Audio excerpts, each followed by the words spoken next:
Olá, pessoal! Hoje a gente vai falar então um pouquinho sobre as pneumonias na infância.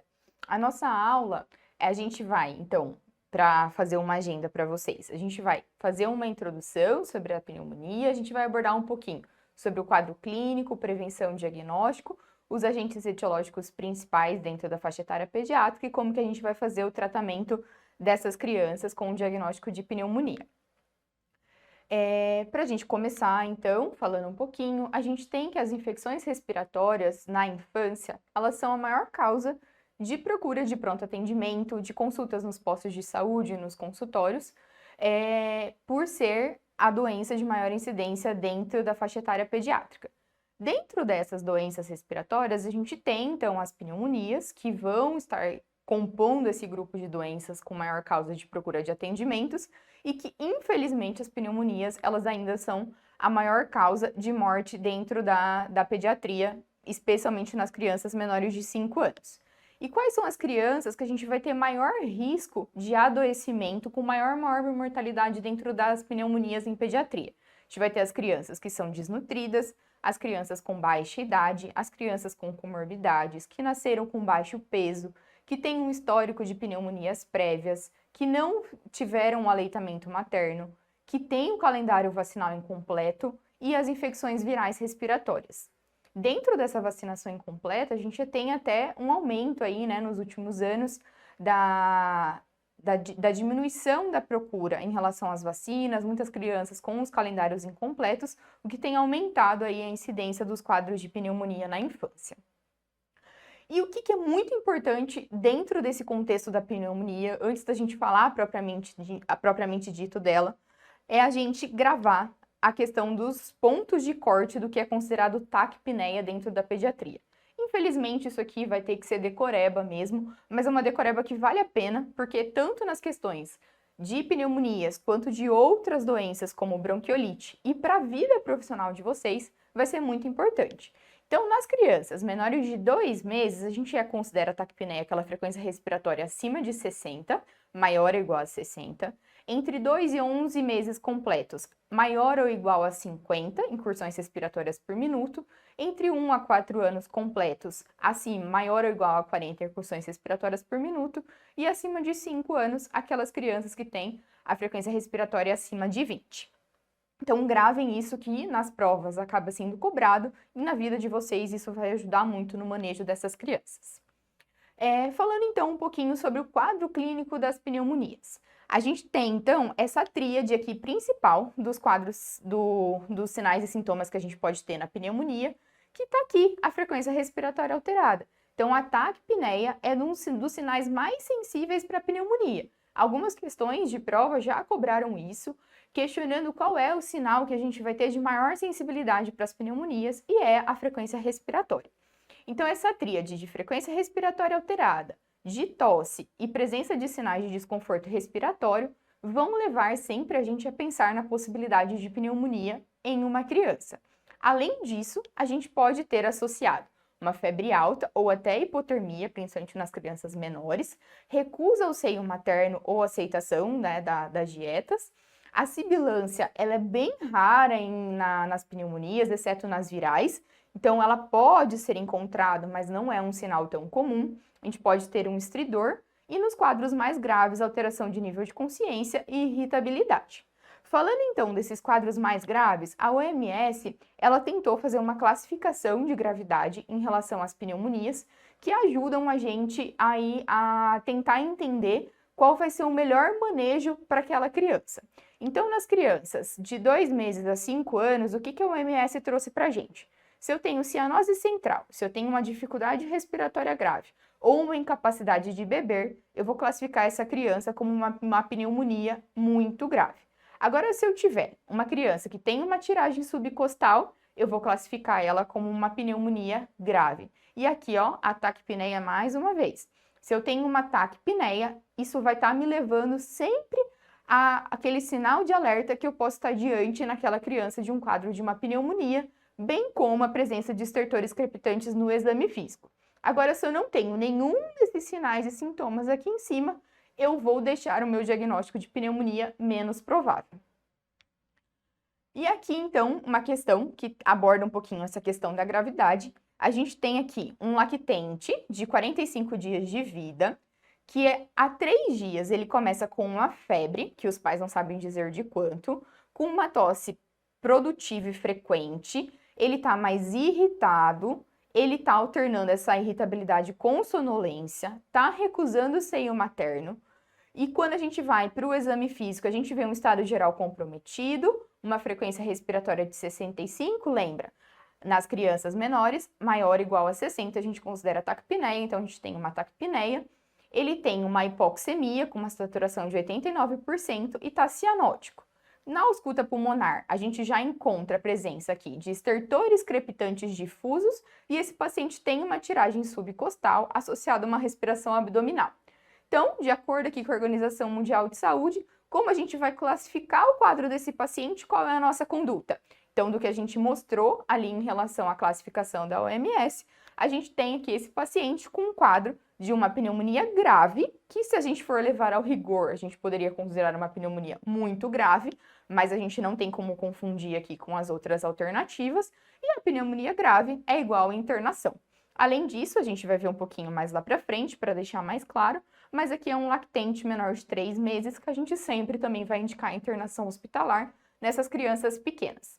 As outras alternativas, então, febre sem foco definido? Não, a gente tem um foco bem definido, a gente tem estertores crepitantes, a gente tem um desconforto respiratório. A bronquiolite viral aguda, a gente também não vai pensar de cara nela, a gente não tem a sibilância aqui característica da nenhuma história, uma evolução natural da doença bem descrita da bronquiolite e nem da laringotraqueobronquite. E continuando em relação ao quadro clínico, que é muito importante dentro da pneumonia e que tem sido bastante cobrado em prova, são a questão das complicações. Então, nas pneumonias, a gente pode ter as complicações que podem ser locais e as complicações sistêmicas. As sistêmicas, a gente vai ter então os quadros de sepse, de choque séptico, as embolizações infecciosas, falência de múltiplos órgãos, a evolução para uma síndrome do desconforto respiratório grave, a PARDS, uma CIVD, que é a coagulação intravascular disseminada, e até o óbito. E das complicações locais, que é o que a gente mais tem visto nas provas, é a evolução para um quadro de um derrame pleural, de uma pneumonia necrosante e de um abscesso pulmonar. Aqui, só para a gente dar uma frisada nas pneumonias necrosantes, o que a gente vai pensar de agente etiológico? A gente vai pensar no pneumococo, no Staphylo aureus e no Streptopiógenes como os grandes causadores desses quadros de pneumonia necrosante.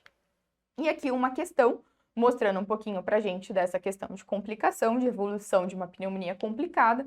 A gente tem um menininho de 2 anos de idade que ele está com um quadro de uma pneumonia e que eu já sei que ele tem um derrame pleural e que esse derrame pleural ele é extenso e eu já tenho o agente etiológico isolado, ele é um estafilococo.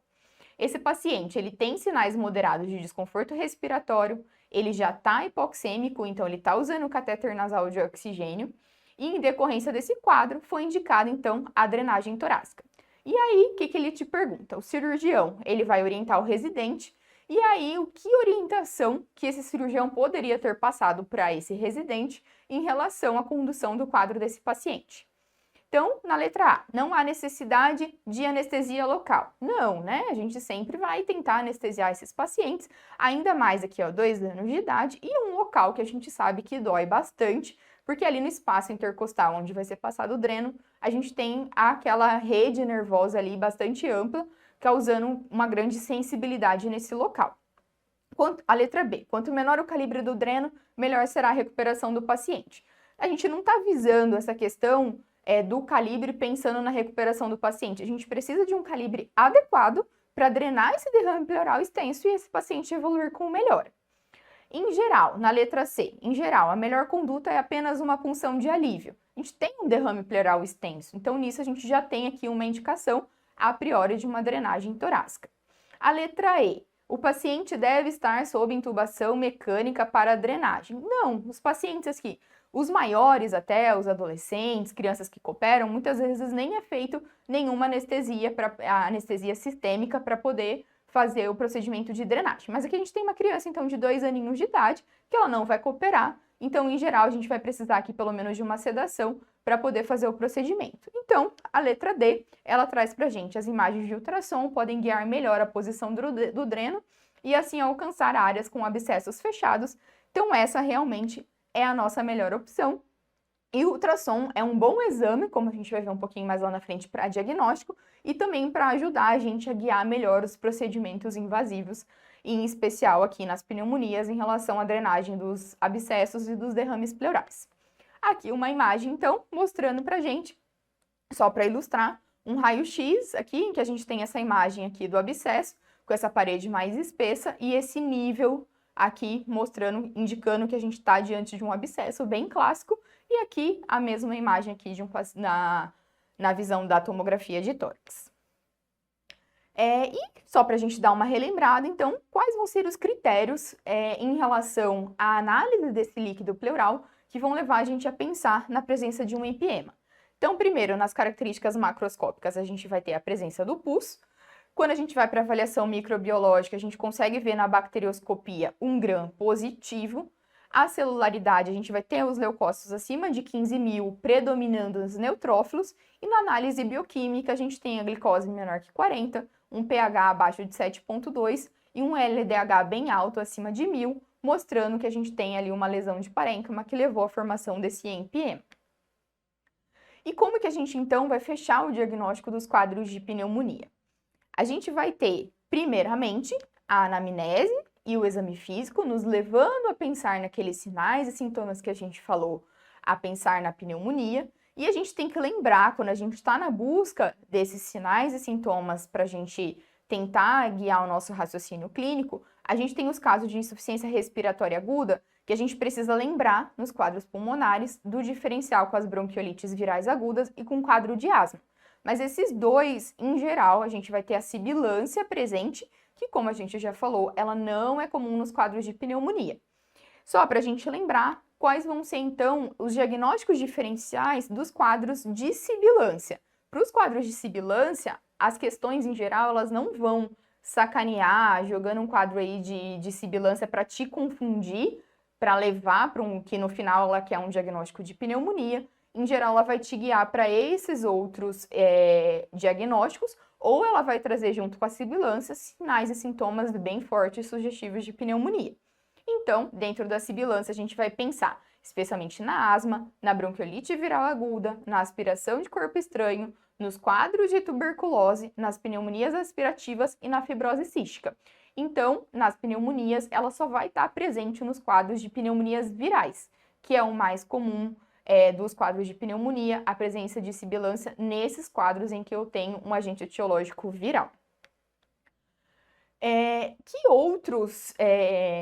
Que outros meios que a gente pode lançar mão para nos ajudar no diagnóstico da pneumonia? Em geral, o diagnóstico ele é eminentemente clínico, mas a gente pode lançar mão do uso do raio-x de tórax, mas jamais de rotina. A gente vai usar o raio-x de tórax quando eu tenho uma criança que ela eu tô com uma dúvida, eu não tenho certeza se aquilo é realmente uma pneumonia, mas se ele vier normal, ele não vai excluir, eu não posso jurar de pé junto que eu não tenho uma pneumonia diante de um raio-x normal numa criança com uma clínica sugestiva.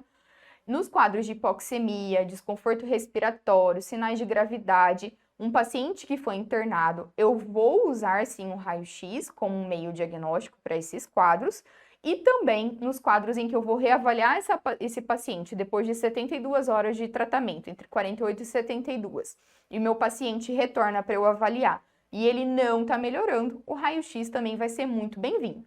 Então, uma criança sem gravidade e que não tem indicação de internação, o raio-x ele não deve ser realizado de rotina. Um outro exame que a gente pode usar e que tem sido muito bom é o ultrassom pulmonar. Só que, infelizmente, ele não está aí presente em todos os locais, né? Em pronto atendimentos, nas UBSs. Então a gente acaba tendo uma dificuldade logística pelo uso, pela sua disponibilidade, mas ele é um exame excelente para ajudar a gente no diagnóstico da pneumonia, avaliar consolidações e até complicações com derrame pleural, e é um exame de baixo custo e que a gente não usa radiação nenhuma. O único porém dele é a questão mesmo aí de disponibilidade. E a tomografia de tórax, a gente só vai usar a tomografia nos quadros em que eu tenho uma suspeita de complicação. E aqui, algo muito importante, a partir do momento que eu iniciei o tratamento, eu não vou lançar mão do raio-x de tórax como controle após tratamento.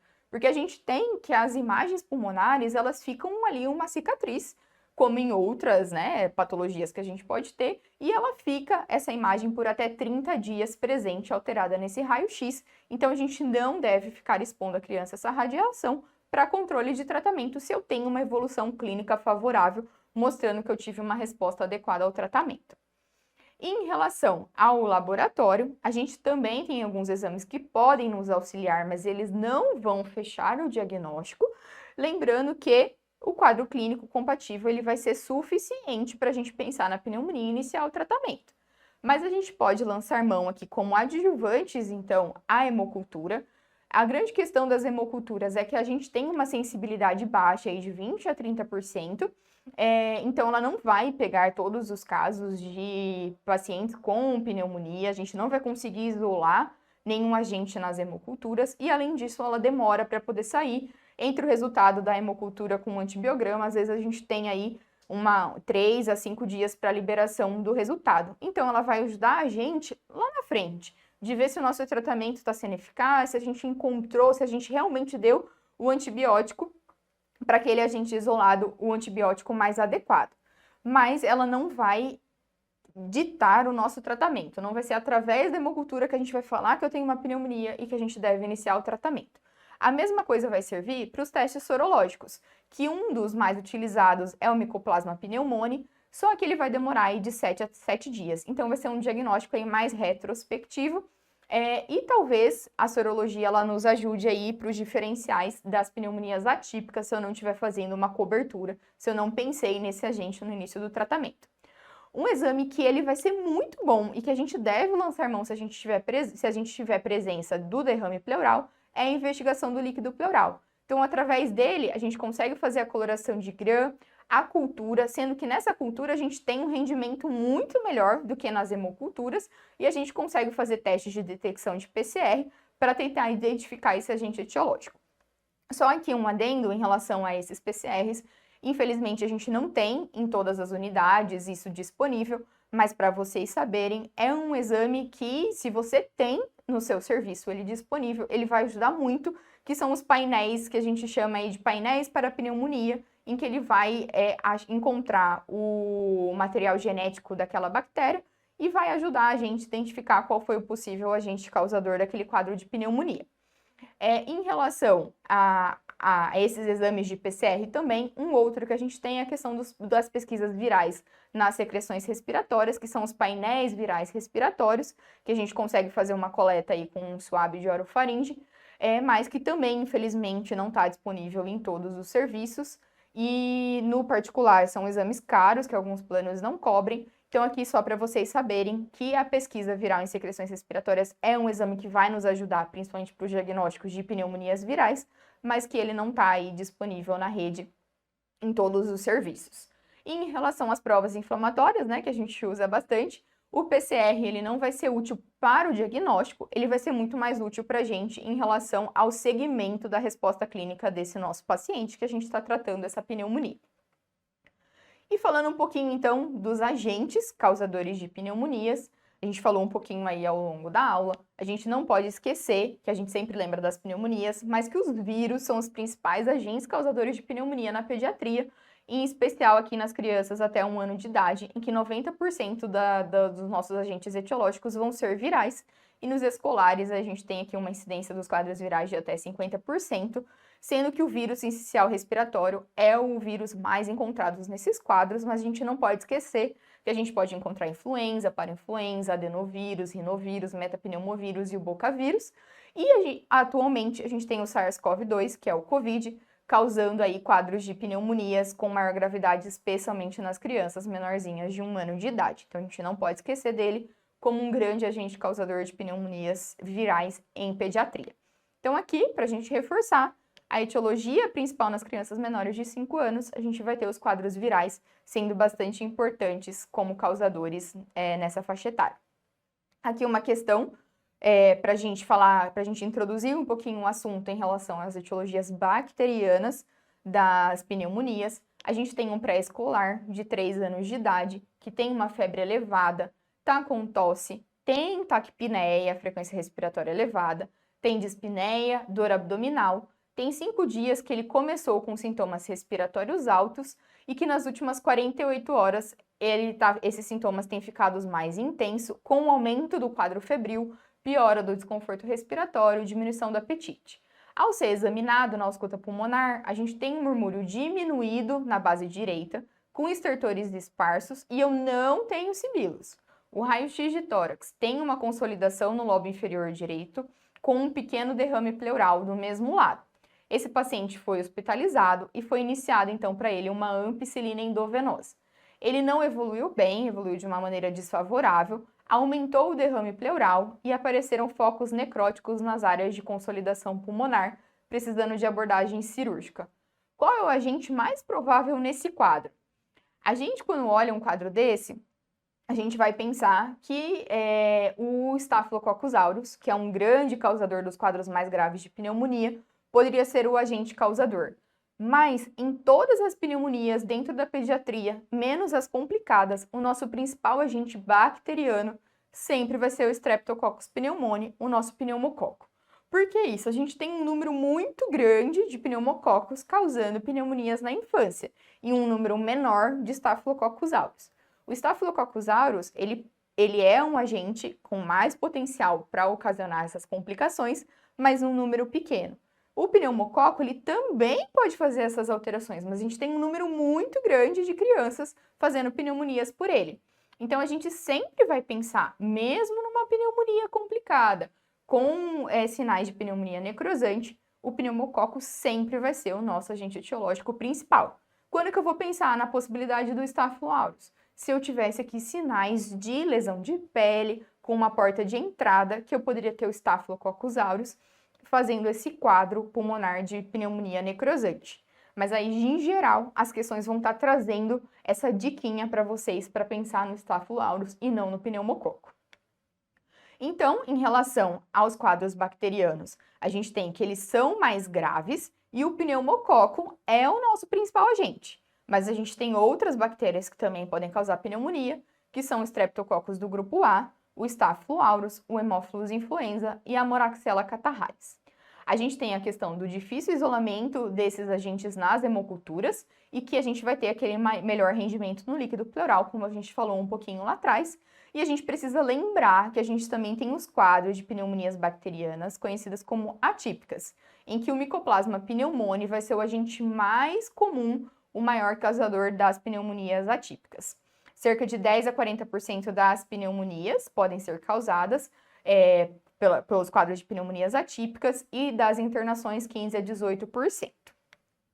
Aqui, para a gente ilustrar um pouquinho, então, um quadro para que a gente vai pensar na possibilidade de uma pneumonia atípica, a gente vai ter aqui um escolar que ele tem antecedente de asma e que ele está com tosse seca. Ele tem vômitos e febre associada e isso já tem 10 dias de evolução. Ele iniciou o quadro com rouquidão, ele nunca teve nenhuma internação, ele está com as vacinações dele atualizadas. Ao exame físico foi notada na membrana timpânica uma hiperemia dos dois lados, com ausência do cone luminoso à direita, e no exame físico ele tem sibilos e tem estertores finos no lobo inferior direito. Ele já estava usando amoxicilina há 5 dias, pensando num quadro de uma pneumonia típica, melhorou a rouquidão, mas ele persiste ainda com quadro de tosse e de febre, então ao longo aí desses 10 dias. Então a gente tem aqui um escolar, que é a faixa que a gente mais vai pensar nas pneumonias atípicas, com um quadro respiratório arrastado há mais de 10 dias, em que a gente tem sinais no exame físico aqui associado muitas vezes de sinais que nos sugerem uma otite, e que eu já dei a amoxicilina já tem 5 dias e ele não está melhorando. Então, isso vai me fazer sempre pensar na possibilidade de uma pneumonia por micoplasma, porque a amoxicilina ela não vai ser suficiente para o tratamento dessas pneumonias atípicas, e sim o uso dos macrolídeos que vão tratar esses quadros de pneumonia atípicas. Então aqui a gente tem um quadro bem típico para vocês gravarem e fixarem de uma pneumonia atípica ocasionada por micoplasma. A gente não vai pensar pura e simplesmente numa exacerbação da asma, porque a gente tem uma criança evoluindo com uma piora nos 10 dias, mas mantendo um quadro febril. A bronquite bacteriana protraída, ela em geral ela vai melhorar com o uso da amoxicilina, que não foi o caso nesse paciente. A tuberculose a gente vai ter quadros muito mais arrastados E a coqueluche, a gente vai ver aí na aula de coqueluche, a questão de um quadro típico aí em fases e aquelas tosses em guinchos seguidas de cianose que a gente não tem aqui ilustrado nessa questão. E aí, para a gente abordar um pouquinho, então, em relação à etiologia, como tudo em pediatria varia com a faixa etária, a gente dividiu aqui, então, nessas 4 principais faixas etárias para a gente falar um pouquinho sobre as etiologias.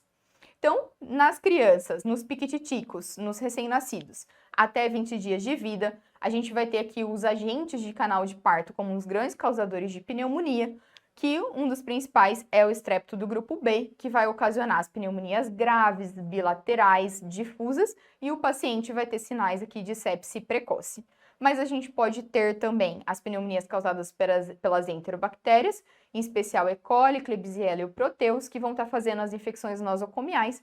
Isso aqui vai ser já num recém-nascido que esteja internado aí com mais de 7 dias de vida.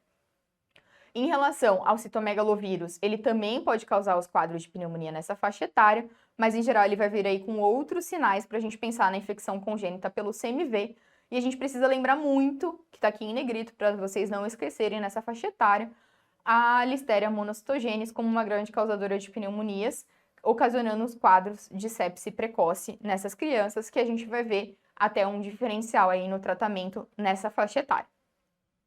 Em relação às crianças, então, saindo ali do período neonatal, então só que ainda ali com 3 semanas, até os 3 meses, a gente vai ter ainda a infecção genital materna por Chlamydia trachomatis como um possível agente causador de pneumonias na infância, que vai fazer um quadro bem característico, que são das pneumonias afebris, as pneumonias subagudas com infiltrados intersticiais, que eu vou mostrar um pouquinho ali na frente para vocês. E já nessa faixa etária, a gente já precisa lembrar dos vírus da comunidade, que essa criança já está em casa, ela já está circulando, já está convivendo aí com a comunidade. A gente tem o vírus sincicial respiratório para influenza, como os principais vírus ocasionando os quadros de pneumonia nessa faixa etária. E o Streptopneumoniae, ele já começa a aparecer e é a causa mais comum das pneumonias bacterianas. E a gente não pode esquecer diagnósticos diferenciais em relação às bactérias. A gente pode ter a Bordetella pertussis nos casos graves e o Staphylococcus aureus causando também doenças graves e frequentemente complicadas, formando pneumatoceles, abscessos e derrame pleural. Em relação às crianças, aqui os agentes etiológicos nas crianças de 4 meses a 4 anos, a gente tem aqui os vírus como os agentes importantes, como a gente falou, nos menores de 5 anos os vírus são muito importantes, os agentes causadores de pneumonias, sincicial respiratório, parainfluenza, influenza, adenovírus e o rinovírus, e a gente tem aqui das pneumonias bacterianas, mais uma vez, o Streptopneumoniae sendo o grande causador, mas a gente não pode esquecer que a gente pode ter o Haemophilus influenza tipo B, o Staphylococcus aureus, os quadros aqui, o Mycoplasma pneumoniae já aparecendo nessas crianças, apesar de ser mais comum nas crianças mais velhas, e a Mycobacterium tuberculosis também aí como uma possível causa, especialmente aqui no nosso país, em que a gente tem uma região endêmica em relação à tuberculose. Aqui é importante só a gente falar, em relação ao Haemophilus influenza tipo B, é que a gente tem uma diminuição muito grande das pneumonias e de outras doenças respiratórias invasivas ocasionadas pelo Haemophilus influenza desde a introdução da sua vacina. Então, a gente tem praticamente um desaparecimento desde que foi iniciada a vacinação, mas a gente tem que estar atento em relação ao Haemophilus influenza pela questão vacinal, que a gente está tendo aí, infelizmente, um movimento anti-vacina, muitas crianças não recebendo todas as vacinas aí na primeira infância, o que a gente pode ser que venha, em algum momento, ter um aumento do Haemophilus influenza, mas isso ainda não é uma realidade. O Streptopneumoniae, ele continua sendo o principal, e o Haemophilus influenza é praticamente aí indetectável nos quadros de pneumonias na infância, mas a gente tem que lembrar ele como um agente causador. Nas crianças já maiorzinhas, aqui de 5 a 15 anos, os vírus deixam de ser os agentes principais e a gente vai ter aqui o pneumoniae, mais uma vez, como a causa mais comum das pneumonias bacterianas na infância, mas a gente já começa a aparecer aqui o Mycoplasma e a Chlamydia pneumoniae como uns agentes agentes comuns que a gente pode ter nessa faixa etária. Então, o Mycoplasma pneumoniae é uma causa frequente, com uma apresentação radiológica variável, e a Chlamydophila pneumoniae, especialmente nas pessoas mais velhas desse grupo, mais aqui nos adolescentes, e a gente não pode deixar de esquecer da Mycobacterium tuberculosis. Como a gente falou, a gente é um país que tem uma grande quantidade de casos de tuberculose, é uma doença muito importante, o que a gente não pode deixar de esquecer nos quadros mais arrastados como diagnóstico diferencial.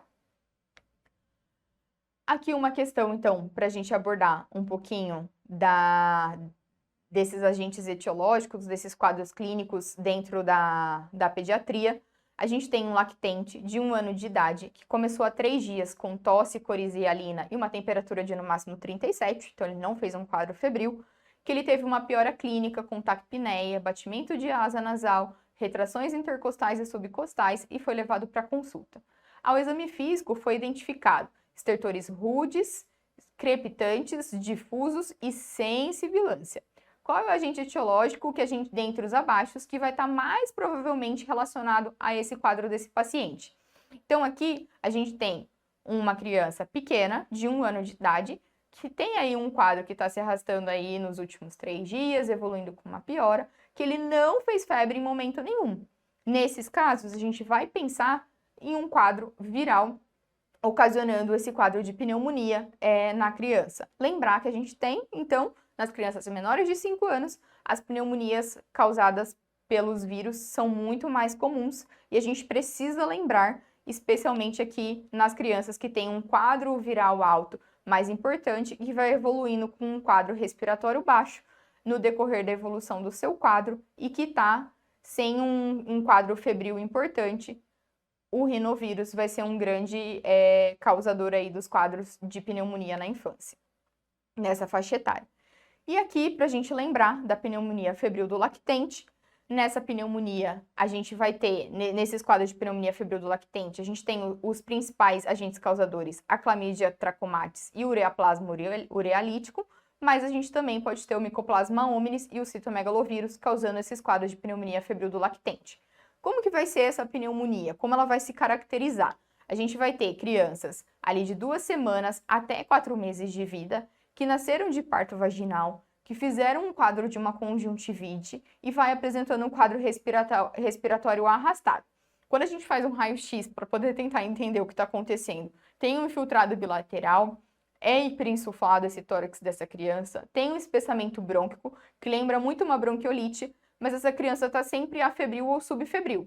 Então, ela não tem o quadro da bronquiolite, que é aquelas salvas de melhora e de piora que a criança vai tendo. Ela tem um quadro que vai se mantendo arrastado ao longo do tempo. E a gente vai pensar, então, nesses casos, nessa faixa etária, nessas crianças com parto vaginal e conjuntivite, na possibilidade da pneumonia febril do lactente, ocasionada por esses agentes, e o tratamento vai ser com macrolídeo. Então, por isso que é importante a gente identificar que o tratamento ele vai ser diferenciado da maioria das pneumonias, como a gente vai ver. E aqui, uma questão para poder ilustrar justamente isso que a gente está discutindo. Um menino de 2 meses de idade que apresenta um quadro de tosse coqueluçoide que já se iniciou há 10 dias. Tem 2 dias que ele teve uma piora clínica, que ele está apresentando uma taquipneia moderada e que ele não tem febre. Ele nasceu de parto normal, sem nenhuma intercorrência. Tem história positiva de asma.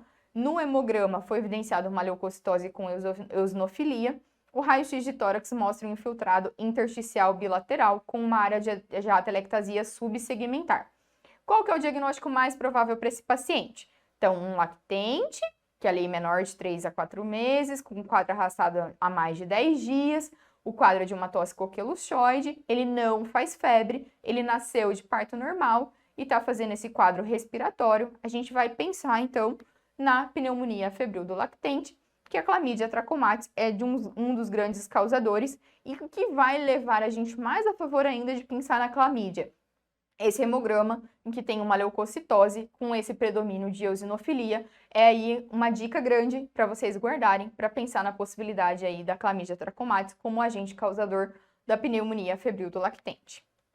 Aqui, só para a gente deixar para vocês lembrarem, deixar antenado, que a gente também tem que pensar como agente etiológico nas crianças com HIV fazendo um quadro de pneumonia, no pneumocystis girovese. Mas a gente não vai entrar em detalhes, mas aqui só para vocês não esquecerem que é um agente etiológico que a gente tem que pensar nas crianças com HIV.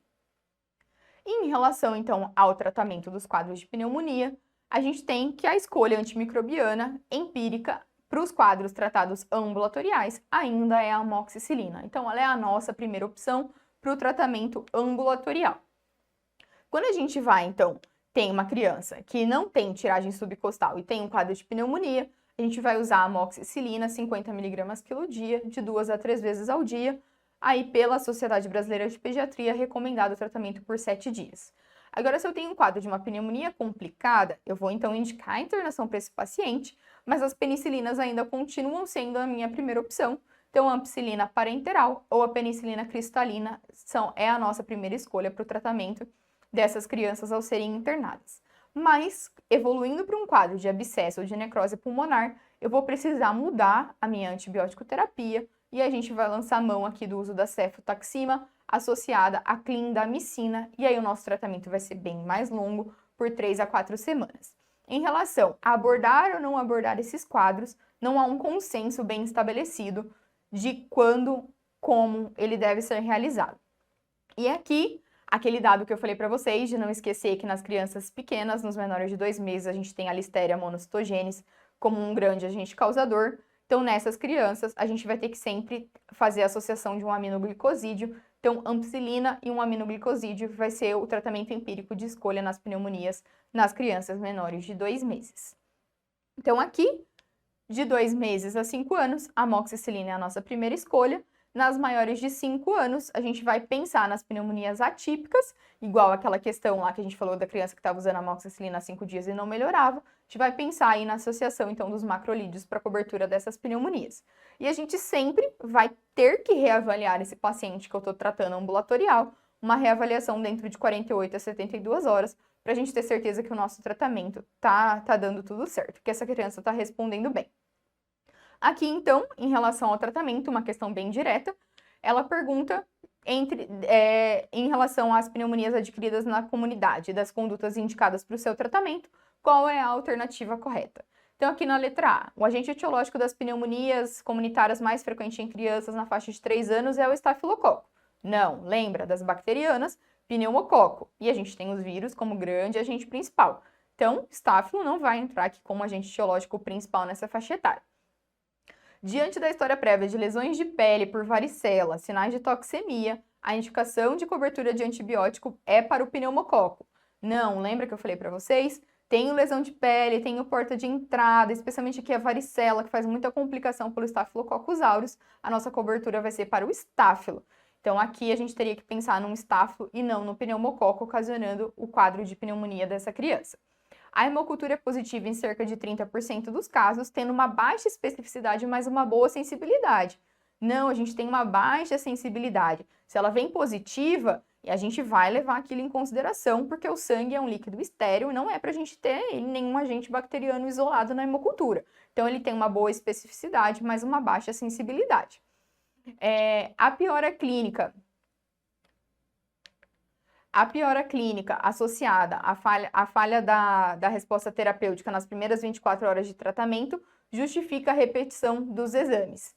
Não, a gente lembra que a gente já falou diversas vezes, entre 48 e 72 horas que a gente vai reavaliar esse paciente. Dentro de 24 horas, a gente não vai pensar que essa minha pneumonia não está respondendo ao meu tratamento e que eu preciso repetir os exames de uma forma precoce. Nos recém-nascidos e lactentes menores de 2 meses, a escolha antibiótica inicial é a penicilina, então a AMP ou a penicilina G cristalina, associada ao aminoglicosídeo, justamente o que a gente veio conversando, falando da cobertura aqui nessa faixa etária da Listeria monocytogênica, que a gente vai ter aí esse diferencial na indicação de antibiótico terapia desses pacientes. Em relação ao tempo, então a gente falou nas pneumonias não complicadas com tratamento ambulatorial, a Sociedade Brasileira de Pediatria preconiza o tratamento com amoxicilina por 7 dias. Mas aí eu trouxe aqui para vocês, então, esse trabalho que foi bem legal, que tem mudado aí a questão da tempo de antibiótico terapia nas pneumonias na infância, em que eles avaliaram em Israel 140 crianças de 6 a 59 meses de idade que foram tratadas com amoxicilina na dose de 80 mg quilo dia. E o que eles viram? Que a gente tratar essas crianças por 5 dias não é inferior a 10 dias, a gente só não pode fazer mais que isso, menos do que 5 dias, que o tratamento por 3 dias já foi associado às falhas. Então, a gente sim está autorizado a fazer o tratamento das pneumonias por um tempo reduzido, mas a Sociedade Brasileira de Pediatria ainda preconiza esse tratamento por 7 dias, mas se alguma questão abordar isso com vocês, vocês podem estar seguros de que a gente realmente pode fazer esse tratamento reduzido por 5 dias. E quando a gente tem uma falha de tratamento, então esse paciente está usando amoxicilina, eu pedi para ele voltar dentro de 48 a 72 horas para reavaliar e ele não está evoluindo bem. O que eu vou pensar de causas para a falha terapêutica? Vou pensar que esse paciente pode estar complicando com uma complicação local, então um derrame, um empema pleural, uma pneumonia necrosante, a formação de um abscesso pulmonar, mas eu também posso pensar que eu estou diante de outro agente que eu não tinha pensado inicialmente, que pode ser um vírus, por isso que ele não está melhorando ainda, porque o antibiótico não vai fazer diferença. Eu posso estar diante de um quadro de uma pneumonia atípica, em que eu tenho que pensar na possibilidade de... Eu tenho que pensar em ampliar a minha antibiótico-terapia com cobertura por um macrolídeo, mas eu também tenho que pensar que se ele não está evoluindo bem, deixar ali, ó, a anteninha ligada na possibilidade de uma tuberculose, caso esse quadro vá se arrastando e esse paciente não responda à antibiótico-terapia e ao suporte. A gente pode pensar também que essa criança não está fazendo o tratamento adequado, então essa família não está conseguindo manter a proposta terapêutica, então as doses, os intervalos ou o tempo de uso ele não está adequado. Posso pensar também que eu posso estar diante de um paciente que tem uma doença de base, que ele é imunossuprimido, que ele tem fibrose cística, que ele tem um quadro de asma, que ele é desnutrido, que ele tem uma bronquiectasia não associada a uma fibrose cística, que eu posso estar cobrindo, tô deixando de cobrir algum agente ali específico diante dessa doença de base dele, e aí por isso que o meu tratamento está incorrendo em falha quando eu reavalio, e eu tenho que pensar também em diagnósticos diferenciais quando o meu paciente não está melhorando.